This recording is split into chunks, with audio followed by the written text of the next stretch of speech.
Howdy. Alright, so today we are going to learn chords. Yay! Woo! That's the best! Okay, so chords are useful because then you can, play songs by yourself. If you're just playing some notes, it's a little harder to just do it by yourself because it'll just sound boring. But so with chords, you can, play the guitar, sing along, all that junk. Which is fun. And the premise behind chords is you're playing a bunch of notes at the same time that sound good together, or that sound bad together if you want, but you usually don't do that. But you can, so whatever. Alright, so I'm just going to teach you kind of how to read chords so that you can learn them for yourself, pretty much, because there's a lot of different kinds of chords. I can't go over all of them. And so up here, you'll see I'll stick some chord diagrams as we go through them, and you can just Google chord diagrams, and that helps. And the way that I learned chords, or how to play them in context of things, essentially was just hey, I really want to learn this song, so I'll Google how do I play this song, and then, well, not how do I play it, but just a lot of times they'll have ultimateguitar.com, for example, has a lot of songs where it just has the lyrics and has some chords written over it. And so you're going to have to listen to hear where the actual changes are. Sometimes it'll say it over the right word, other times it doesn't, so that's fine. And I learned with a lot of worship songs too, because I was playing in youth group and stuff like that a lot. So those are really easy ones to learn a lot of times, but then there's a lot of other easy songs too. So that's kind of that. And then if you come across a chord that you don't know, then you just Google chord diagram for C major 7 add 9. That'd be C major 9. Would it? Yeah. So just, then you look that up. Probably won't stumble across that too early on, but you may not. I don't know. And sometimes people put the chords wrong in there. I've found a lot of chord charts like that I was like, this is not, they didn't do this right at all. Not even close. Okay, so yeah, we'll just get started then. And then another resource that's helpful, and I'll stick that right here, I think, if I figure out how to do that. I may not in time. There's different websites too that are kind of interactive, so you can press C major 6, and then it'll show you it'll kind of stick them on a guitar so you can look at it and be like, oh, that's how to play it. So that's a little bit easier, and it'll play what it sounds like too sometimes. So I'll stick that website right here. I can't remember what it's called, but there was one that I found at one point recently to do that. So, but starting with chord diagrams, these guys, we'll start with G just because it's kind of a standard one. And so the way that things are things, so the way that the chord diagrams work, a lot of times they'll be kind of top down, and at least the ones that we're going to use. So it's top down, and the top, or sometimes it's off to the side though too, so it depends. So sometimes there'll be a thicker bar on one side, and so if whatever side that ends up being on, that's always the nut. So it'll show that. And a lot of times too, it'll have if there are any open strings, it'll have little zeros, like this one up here. It's got little zeros right there, bloop, bloop. And that will help you know that that's the, that's where your headstock is at and where the nut's at and stuff. And then all the lines on there are just the fret bars. So if it'll put a dot between two lines, and then you can know that, oh, that's where I'm supposed to put my finger, between those two fret bars. Ah, legit, yes, I know guitar. And your fist pumps. Yeah. That might not be what a fist pump is. I don't really know. So, we'll go over G. There's a lot of different ways to play different chords as well. That's okay. Just play whichever your favorite is. And it'll probably change. So, for example, using this one, the way that this one shows G, it shows the numbers on the fingers, which that's kind of helpful. So it shows finger number 1. So second string down. Yeah, and the way to know which direction is it, well, if it shows the nut, then you know which direction is which. So first finger is on the second string, so A, which is sometimes called the fifth string. I call it the second string. So A string, whoop, second fret. See that? See how it does that? Okay, cool. And then the second string, like this. On the third fret, of the first string of your E string. All right, and then those little O's next to the other strings, those mean open. So those guys you just play. You don't even need to do anything about those. They're just right already. Great, cool, thanks. And then it shows your third finger, this little guy, ring finger.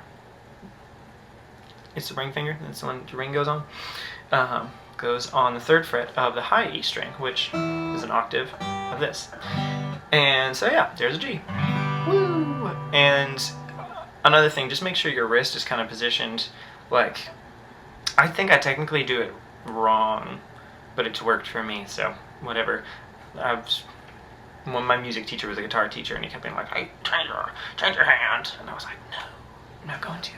But just make sure that any strings that are open are really open. So like, you know, you can see here that my fingers, well, okay, whatever. You can see my fingers are kind of bent, so that these strings, I can't figure out a good angle to show you this, but these strings here can ring open pretty well.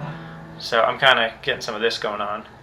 I think this is the one that Phoebe calls, I think she calls like the witch's hand or something in Friends, if you've ever watched that.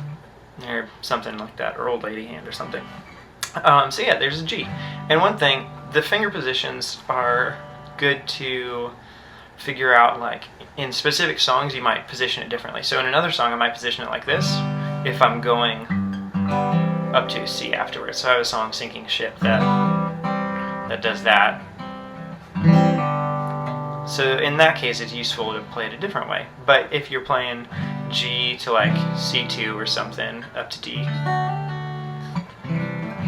then you know it's good to keep it in that positioning. And then like also for G you can add this finger on the B on the 3rd fret as well, and it works as well. So cool. Okay, so that's kind of how to read those. Some other things about those that'll happen is you'll come across, so I'll use one that's got both of them going on here. So this D major 7 up here, floop, you can see that it has like one finger, or the number 1, and a line across a couple ones. So I mean that means that you bar some of them. I don't like bar chords that much. Sometimes I have to use them for different things, but I think they just sound boring most of the time. I try to find a way to use open strings because I like them better. So those 3 fingers you can tell, so you just press down like that. Oh yeah. Whatever. Okay, so there's that. And then also you'll see X's over the first 2 strings, these 2, because those ones aren't in that chord. So like if I play it like this, yeah, got a D major 7 going on, super jazzy, awesome, great. And then if I play it like this, sounds like not so good. It's not great. So if there's X's, just don't play those ones because they're not meant for you to play them, because they won't be in the chord. Yeah, so there's how to do that. And there's a lot that have that, like C, and some of them like C you can play the E in there, because it's technically in the chord, but it doesn't really, I don't know, it just doesn't sound that great in there, having that 6th or whatever. It's just not that great. But you can play the G in there if you want. Okay, so, and then you'll kind of figure out just over time what chords go in which, you know, in which keys and stuff like that, based on learning different songs that have the same. You'll be like, oh man, every time it starts with a G, there's always like it seems to be a C and a D and an E minor in there. That wouldn't be entirely true, but kind of a generalization, but essentially that would be sort of true.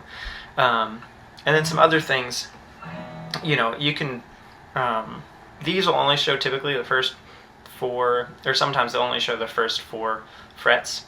But there are some chords, you know, that you can play, like I could play an E minor down here, or I could play it up here, or something.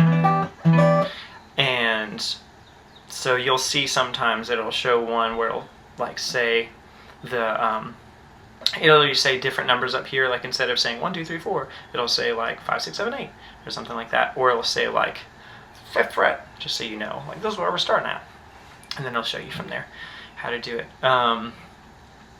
So, and then all you have to do is just figure out, okay, so that's the 5th fret, so now I just need to you know, play this thing differently or something, whatever.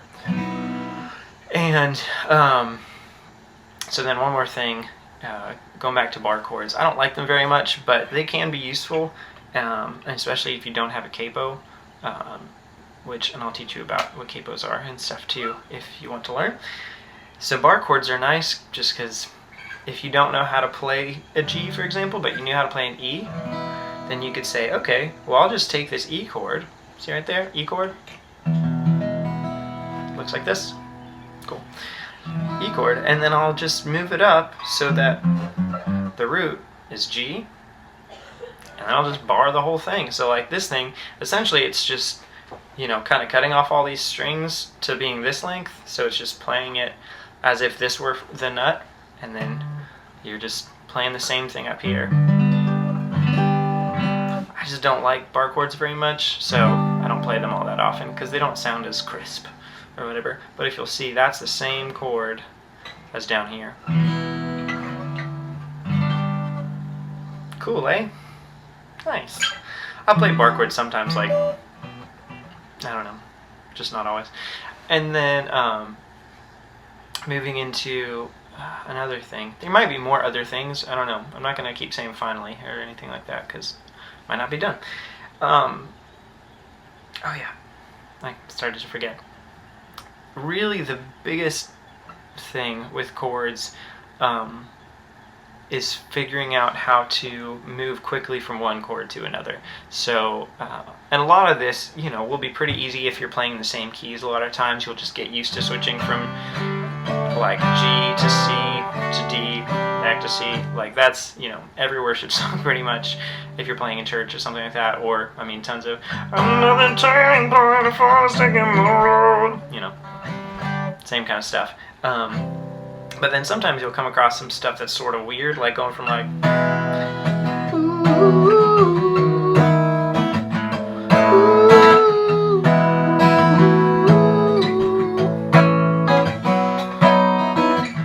and it's like, that's not really comfortable. But if you can figure out which fingers slide up to where, or something like that, and figure out like, oh yeah, this finger, I don't really need to take fingers off and like stick them back on somewhere. I just need to slide them up and move them down. See what I mean? You'll just need to figure that out on your own to figure out which chords, you know, transition easily to which other ones. And that's kind of what I was saying earlier. I think I said this earlier. Yeah, that like in different songs, I'll have different positions that I'll like, you know, I could play G like this, or I could play G like this. Because if I wanted to go into like that would be really awkward because I'd have to change a bunch. But if I just, you know, it's a lot smoother that way. So ideally you're trying to not take your fingers off the fretboard and put them back on at any point. They kind of always stay there, and it'll make for some of that kind of noise, but that's okay. I mean, typically that'll kind of get lost in the shuffle. You won't really notice it that much. So that's a lot of the basics for chords, and a lot of that I went kind of quickly on, I guess. But really, long story short, pick a song you want to play or something like that. Look up, you know, chords to beat it. That was a bad example. There are chords to it, but look up chords to such and such song. And then when you hit a chord that you don't know what it is, then you look up chord diagram for F sharp minor 7, whatever. So then you'll look up that chord, and then you'll kind of figure out, oh, that's how I play that. Okay, and then you'll go back to the song, and you'll say, all right, go from E to F sharp minor 7, legit. And you'll just keep going as you hit more chords you don't know. Just come back and do the same thing again. Yeah, and you'll learn a lot of stuff that way, and just practice, you know, switching between chords and stuff, so that your life is easier and it sounds a lot smoother, and you can just play a song like this. Whoa, yeah. All right, that's pretty much the gist of it. So if you have any questions, feel free to comment down there, and I will, or you can message me or whatever if you have like a specific question. But if you have other questions that you feel like this needs a whole video to explain this thing, then just let me know and we'll do it. Legit. All right. Have a good day. Peace.